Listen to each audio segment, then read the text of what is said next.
HTML language में tags के बिना कुछ भी नहीं किया जा सकता है। दोस्तों आज की इस वीडियो में हम HTML में यूज होने वाले इंपॉर्टेंट टैग्स के बारे में बात करने वाले हैं। तो चलिए बिना टाइम का वीडियो को स्टार्ट करते हैं। नमस्कार दोस्तों, मेरा नाम है शिव सागर और आप देख रहे हैं शिव टेक यूट्यूब चैनल। तो चलिए अपनी कंप्यूटर स्क्रीन पर चलते हैं और अपने वीडियो को आगे बढ़ाते हैं। आज की इस वीडियो में हम HTML के कुछ इंपॉर्टेंट टैग्स के बारे में डिस्कस करेंगे, जिसमें सबसे पहला टैग आता है पैराग्राफ टैग। जो पी टैग है वो पैराग्राफ टैग कहलाता है और पैराग्राफ लिखने के लिए इस टैग का हम प्रयोग करते हैं HTML में। इसे कैसे यूज करते हैं? इसे यूज करने के लिए हमें सिंपल पी टैग लगाना होता है, उसके अंदर हम अपना पैराग्राफ लिख सकते हैं और पैराग्राफ टैग की क्लोजिंग करते हैं।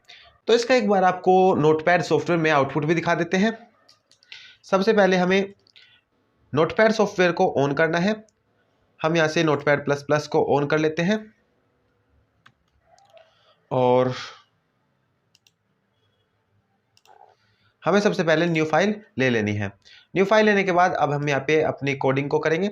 सबसे पहले हमें HTML का बेसिक स्ट्रक्चर लिखना है। हम जल्दी से HTML का बेसिक स्ट्रक्चर लिखते हैं यहाँ पे।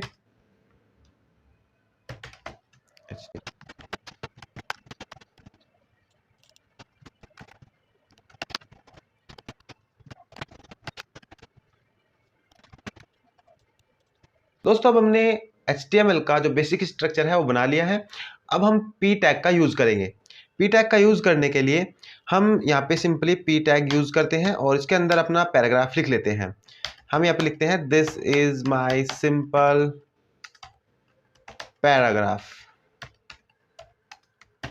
ये लिखकर हम पी टैग की क्लोजिंग कर लेते हैं। हम चाहे तो इसी डाटा को कॉपी पेस्ट बार बार कर सकते हैं ताकि हमारा पैराग्राफ थोड़ा बड़ा दिखाई दे। हम इसको काफ़ी बार कॉपी पेस्ट कर लेते हैं। यहाँ पे हमने काफ़ी बार ये पेस्ट कर लिया है यहाँ पे। और अब हम इसका आउटपुट देखते हैं। हमने ये फाइल डेस्कटॉप पर सेव की है, तो डेस्कटॉप से एक बार इसको रन कर लेते हैं। IMP टैग्स के नाम से हमने ये फाइल सेव की है, तो हम इसको एक बार यहाँ से रन कर लेते हैं। तो दोस्तों हमने फाइल ओपन किया और हमारा आउटपुट इस तरह से दिखाई दे रहा है। जो आपका पैराग्राफ है वो इस तरह से हमें दिखाई देता है। पैराग्राफ टैग के बाद अब हमारा नेक्स्ट टैग आता है हेडिंग टैग। नेक्स्ट टैग है हमारा हेडिंग टैग। HTML में अगर हमें हेडिंग लिखनी होती है तो हम हेडिंग टैग का यूज करते हैं और ये 6 प्रकार के हेडिंग टैग हमें HTML में देखने को मिलते हैं। सबसे पहला होता है H1 जो सबसे बड़ी हेडिंग होती है और H6 होता है सबसे लास्ट वाला हेडिंग टैग जो सबसे छोटी हेडिंग होता है। अगर हम H1 टैग का यूज करते हैं तो हमें सबसे बड़ी हेडिंग देखने को मिलती है। अगर हम H2 टैग का यूज करते हैं तो हमें छोटी हेडिंग देखने को मिलती है। उसी तरह से H3 उससे छोटी हेडिंग और इसी तरह से H6 सबसे छोटी हेडिंग होती है। एक बार हम इनका यूज करते हैं, अपने नोटपैड को ओपन करते हैं, यहाँ पे कोडिंग करते हैं और इस पैराग्राफ के नीचे हम पैराग्राफ से ऊपर हेडिंग को लिखेंगे। जो हेडिंग टैग है वो है H1। हम सबसे बड़ी हेडिंग का यूज करके देखते हैं। हम H1 टैग के अंदर हेडिंग लिख लेते हैं HTML कोडिंग, HTML कोडिंग और हेडिंग टैग की क्लोजिंग कर देते हैं H1। ये क्लोजिंग हो चुकी है। इसको सेव करके हम एक बार इसका आउटपुट देखते हैं। आउटपुट किस तरह से दिखाई दे रहा है। जो डेस्कटॉप पर हमारी फाइल है वो हमने ओपन कर रखी है और इसका आउटपुट हम यहाँ पे रिफ्रेश करते हैं और ये आ चुका है। ये हमारी पहली हेडिंग है। H1 से इस तरह की बड़ी हेडिंग हमें आउटपुट के रूप में दिखाई देती है। अगर हम इस H1 की जगह पर H2 का यूज करते हैं तो हमें इस H1 से थोड़ी छोटी हेडिंग दिखाई देगी। एक बार हम यहाँ पे H1 की जगह पे H2 का यूज करते हैं और इस कोड को सेव करके यहाँ पर रिफ्रेश कर लेते हैं। तो देखिए यहाँ पे थोड़ी छोटी हेडिंग हो चुकी है। उसी तरह से H3 हेडिंग अगर आप यूज करते हैं तो ये भी हेडिंग ही होगी और यहाँ पे थोड़ी और छोटी हेडिंग हमें देखने को मिलेगी। ये सेव करके यहाँ पर रिफ्रेश करते हैं तो ये थोड़ी और छोटी हेडिंग हमें देखने को मिलती है। उसी तरह से लास्ट में अगर हम H6 का यूज करते हैं तो हमें सबसे छोटी हेडिंग देखने को मिलती है। H6 लिखते हैं और रिफ्रेश करते हैं यहाँ पे, तो ये देखिए सबसे छोटी हेडिंग हमें देखने को मिलती है। तो इस तरह से सभी हेडिंग्स आप यूज कर सकते हैं। जो भी हेडिंग आपको लगानी है वो आप लगा सकते हैं। अगर आपको बड़ी हेडिंग चाहिए H1 का यूज कर सकते हैं, अगर आपको छोटी हेडिंग चाहिए तो आप H2 का यूज कर सकते हैं। तो इस तरह से आप हेडिंग टैग का यूज कर सकते हैं HTML लैंग्वेज में। तो चलिए अब नेक्स्ट टैग देख लेते हैं हमारा क्या है। हेडिंग टैग के बाद आता है डिवीजन टैग। डिवीजन टैग का प्रयोग होता है एक सिंपल डिवीजन बनाने के लिए, और यह टैग अपने ऊपर और नीचे ब्रेक लाइन ऑटोमेटिक जोड़ देता है। तो एक बार इसका भी यूज करके देख लेते हैं हम कैसे ये टैग वर्क करता है। हम हम यहाँ पे HTML का अपना पेज ओपन करते हैं, यहाँ पे कोडिंग कर लेते हैं। हम यहाँ पे लिख लेते हैं text1 माय text1। उसके बाद हम यूज करेंगे डिवीजन टैग का, div टैग लगाया है हमने यहाँ पे, और उसके अंदर हम एक डाटा लिख लेते हैं my text2। उसके बाद डिवीजन टैग को हम क्लोज कर लेते हैं। इतना करने के बाद हम एक और लिखते हैं my text3।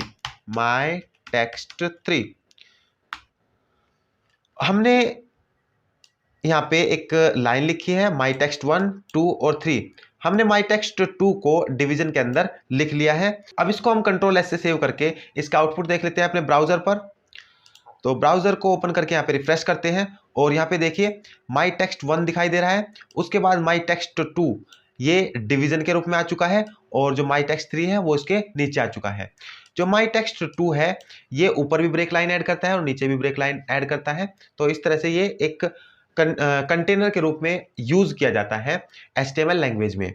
डिवीजन टैग का यूज करके हम अलग अलग प्रॉपर्टीज अप्लाई कर सकते हैं टेक्स्ट पर, वो हम आगे की वीडियो में जाकर देखेंगे। तो अब हम अपने नेक्स्ट टैग की ओर बढ़ते हैं, जो है हमारा pre formatted tag, pre tag. इस टैग का प्रयोग कंटेंट को ज्यों का त्यों दिखाने के लिए किया जाता है। अगर हमें कंटेंट को ज्यों का त्यों दिखाना है तब हम प्री टैग का यूज करते हैं। अगर हमें इस तरह का पैटर्न प्रिंट करना है तो हम किस तरह से प्रिंट करेंगे। एक बार हम इस पैटर्न को यहाँ से कॉपी कर लेते हैं और नोटपैड पर आकर इसको प्रिंट करने की कोशिश करते हैं। यहाँ पे हम डाटा को पेस्ट करते हैं, और ये कुछ अच्छे तरह से पेस्ट नहीं हुआ है, थोड़ा सा हम इसको गैप में खुद से ही कर लेते हैं।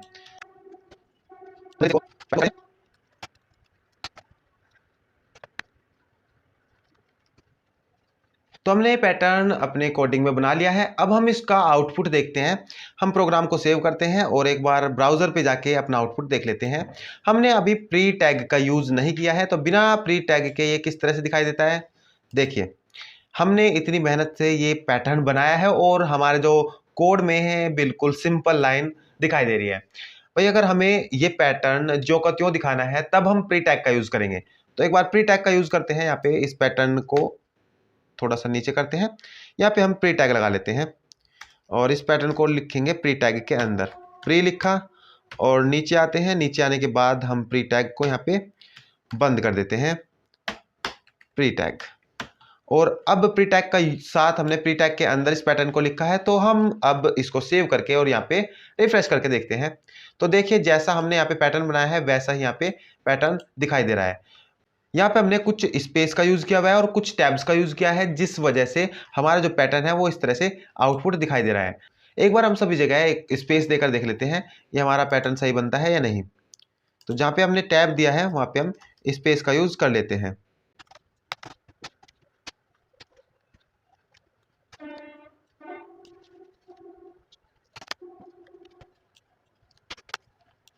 तो देखिए हमने बिल्कुल सभी जो स्टार हैं उनसे पहले स्पेस का यूज किया है, टैब को हटा दिया है, तो हमारा पैटर्न जो का त्यों बन चुका है। तो प्री टैग का यूज होता है जैसा आपका कंटेंट है वैसा ही दिखाना है तो आप प्री टैग का यूज करते हैं HTML लैंग्वेज में। तो चलिए अब नेक्स्ट अपने टैग पर बढ़ते हैं। ये हो गया हमारा प्री टैग। उसके बाद हम देखते हैं मार्क्यू टैग। मार्क्यू टैग जो है उसको स्क्रॉलिंग टैग के रूप में जाना जाता है।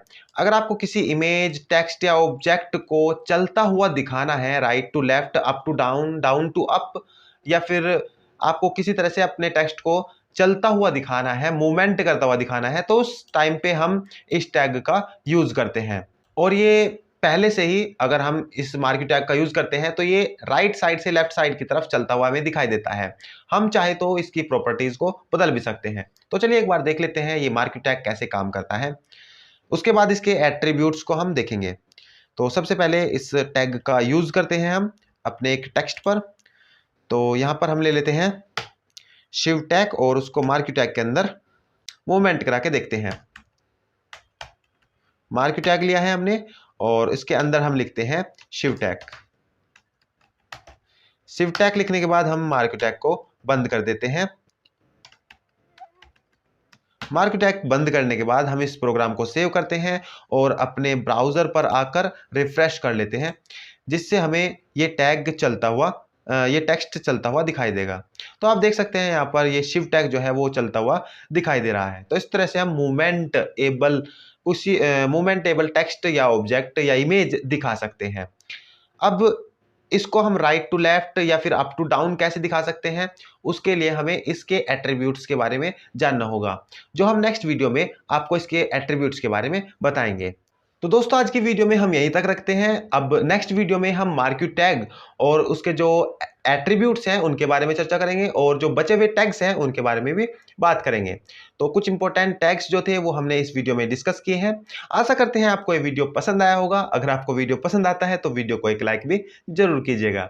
तो मिलते हैं अपने कोर्स की नेक्स्ट वीडियो के साथ। तब तक के लिए खुश रहिए, सीखते रहिए। टेक केयर, गुड बाय, जय हिंद।